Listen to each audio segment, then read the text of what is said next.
আসসালামু আলাইকুম। কেমন আছেন সবাই? আশা করি আল্লাহর রহমতে ভালো আছেন। আমিও আপনাদের দোয়ায় আশা করি আল্লাহর রহমতে ভালো আছি। আর অনেক দিন পরে একটা ভিডিও করলাম আজকে। ও কাজের অনেক ব্যস্ততা, এই জন্য ভিডিওগুলো করা হচ্ছে না। তো আজকে অনেক দিন পরে ভিডিও করলাম। তো আজকে এসে দেখি ছাদের আগে যখন মূলা শাক ছিল তখন আপনাদের আমি দেখাইছি যে আমাদের কোথায় কোথায় মূলা শাক আছে। তো মূলা শাক সব উঠানো শেষ। এখন অন্য গাছ রোপণ করা হয়েছে, যেরকম এখানে আছে আপনার টমেটো চারা রোপণ করা হয়েছে, আরও কিছুক্ষণ লাগানো হবে। আর এই হালকা করে জৈব সার দেওয়া হচ্ছে, এটা গাছের জন্য ভালো। আর এখানে কিছু ছিল মূলা শাক, এগুলো উঠানো হয়েছে। আর এমনি এখন এই বেডগুলো রেডি করতেছি আবার গাছ নতুন করে শাকসবজি লাগানোর জন্য।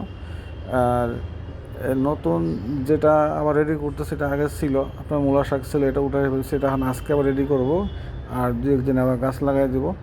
তো আজকে এটার ভিতরে আমরা মাটিগুলো আবার একটু লাড়া দেব, কোদাল নিয়ে এসা। এটাকে আমাদের কাজের, ও আমাদের সব কাজ করে। তো ওকে নিয়ে আমরা কাজে লেগে পড়লাম। তো মোটামুটি ও সব এগুলো নাড়া দিচ্ছে মাটিগুলো, যাতে এখানে হালকা সার দিয়ে কমপ্লিট করে আমরা আবার গাছ লাগানোর জন্য প্রস্তুতি করতেছি। এখন দেখা যাক। আর আপনাদের তো মোটামুটি অনেক গাছই আমরা দেখাইছি, আমরা নেক্সট টাইমে আরও কিছু গাছ নিয়ে আসব। আমরা চাচ্ছি যে ছাদের উপর একটা গ্রামের পরিবেশ নিয়ে আসার জন্য, সুন্দর একটা পরিবেশ নিয়ে আসার জন্য আরও যা যা করতে হয় আমরা আস্তে আস্তে করব। আমাদের সাথেই থাকবেন আপনারা, দেখবেন, কিছু পরামর্শ দেবেন, যাতে একটা সুন্দর পরিবেশ ছাদে আনতে পারি। আর সব সময় সবজি থাকেই ছাদে কম বেশি, কখনোই খালি রাখি না। সবজি যেমন থাকে সিজনে, গরমের সময় গরমের সবজি, শীতের সময় শীতের সবজি, সব সময় থাকে। তো এখন আমাদের এখন এই শাক উঠানোর পরে এখন আমরা আবার শাক বুনবো। তো দেখি এখন কি শাক আমরা বুনি, সেটা আপনাদের বলে দিব। এখন মাটি কোপানো শেষ, এখন আমরা এই যে সার দিয়ে যাচ্ছি হালকা করে।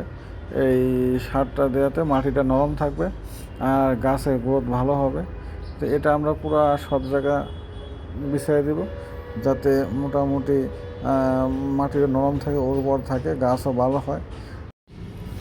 এখন আমাদের এটা দেওয়া শেষ হলে আমরা বিচি ভিজাবো। পালং শাক এর বিচি আছে, ওইগুলো আমরা ভিজিয়ে নেব। ওটা আপনাদের দেখাবো আমরা কীভাবে ভিজাচ্ছি। এটা মোটামুটি পুরোটা দেওয়া হয়ে গেছে। এখন আমরা পালং শাকের বিচি ভিজাবো, তারপরে আমরা কালকে আমরা ইনশাল্লাহ লাগাবো বিচিগুলো। যখন পালং শাকগুলো মোটামুটি ফুটে আসবে, তখন আপনাদের আমি দেখাবো পালং শাকগুলো কীরকম হয়েছে। ফুটার আগ পর্যন্ত একটু অপেক্ষা করতে হবে। আর আমাদের জন্য দোয়া করবেন, আরও সামনে নতুন নতুন ভিডিও আসবে, অবশ্যই দেখবেন। আর আজকে এই পর্যন্তই। আল্লাহ হাফেজ।